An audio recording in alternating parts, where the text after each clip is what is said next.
Hello अस्सलाम वालेकुम viewers, welcome to Sumbul का किचन। सुम्बुल का किचन में आज बन रहा है मटन का कोरमा। मटन का कोरमा बनाने के लिए हमें सबसे पहले क्या करना है, आइए मैं आपको बताती हूँ। सबसे पहले हम इसमें गोश्त डालेंगे। हमने अब इसमें गोश्त डाल के हमें गोश्त को फ्राई करना है।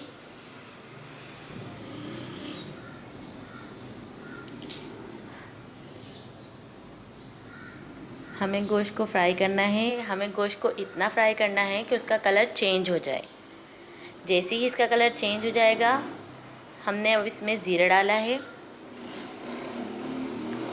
अब हम इसको फ्राई कर लेंगे जब तक कि इसका कलर चेंज ना हो जाए।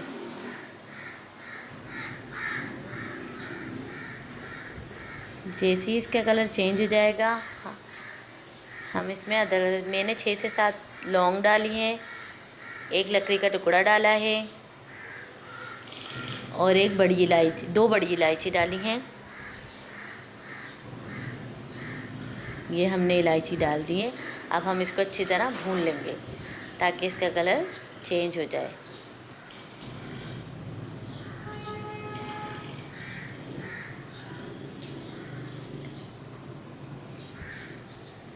इसका कलर चेंज हो गया है। अब हम इसका कलर चेंज होने लगा है। बीफ का कोरमा बहुत मज़ेदार बनेगा, सारे घर के मसालों से बनेगा।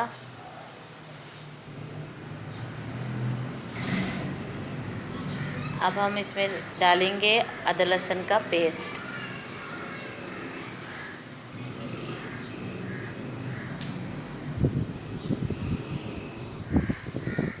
हमारे गोश्त का कलर चेंज हो गया है।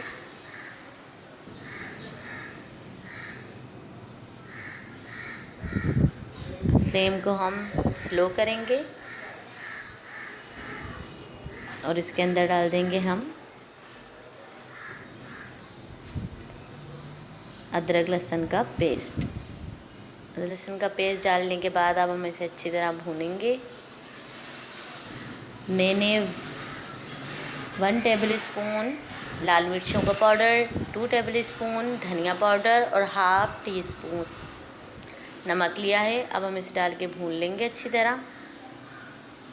हम इसको जब तक भूनेंगे कि जब तक हमारा मसाला तेल ना छोड़ दे।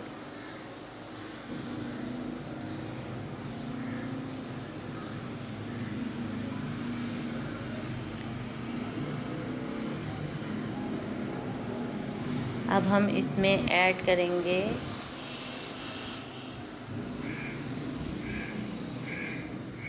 जायफल, जावित्री और 3 अदद इलायची।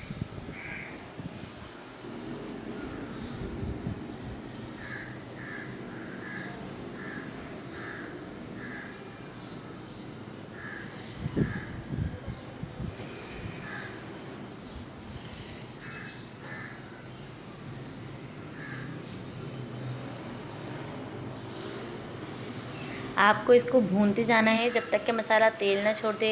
देखिए हमारा मसाला तेल छोड़ने लगा है। जैसे ही हमारा मसाला तेल छोड़ेगा, हम इसके अंदर दही ऐड कर देंगे। अब हम इसमें ऐड करेंगे पिसा हुआ गरम मसाला। हम इसमें 1 टेबल स्पून पिसा हुआ गरम मसाला ऐड कर देंगे।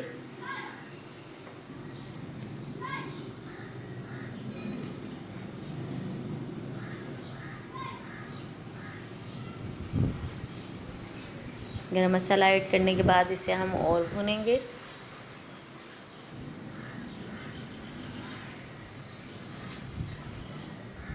अब हम इसमें ऐड कर देंगे दही। अब हम इसमें डालेंगे दही। मैंने तकरीबन 1 कप दही लिया है, तकरीबन 1 पाव के करीब मैंने इसके अंदर दही डाला है। अब हम दही डाल के चम्मच चलाएंगे और तकरीबन इसके अंदर 1 गिलास पानी और ऐड करके आधे घंटे के लिए इसको बिल्कुल स्लो फ्लेम पे इसको गलने के लिए छोड़ देंगे जब तक हमारी बोटियाँ गलेंगी। फिर हम जब तक प्याज को फ्राई कर लेंगे।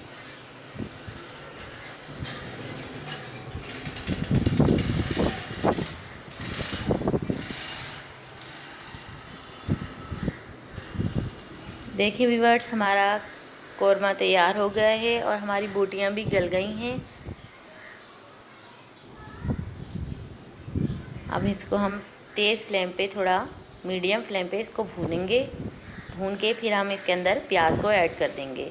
प्याज मैंने पहले से फ्राई करके उसको क्रश करके रखी हुई थी। अब हम ऐड करेंगे प्याज।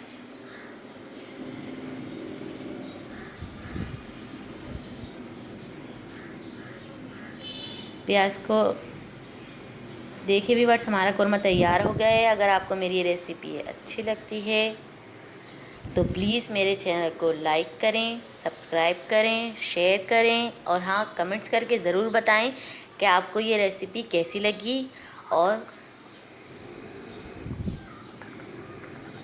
आपको मेरा ये मटन का कौरमा कैसा लगा। और फेसबुक पेज ज़रूर लाइक करें।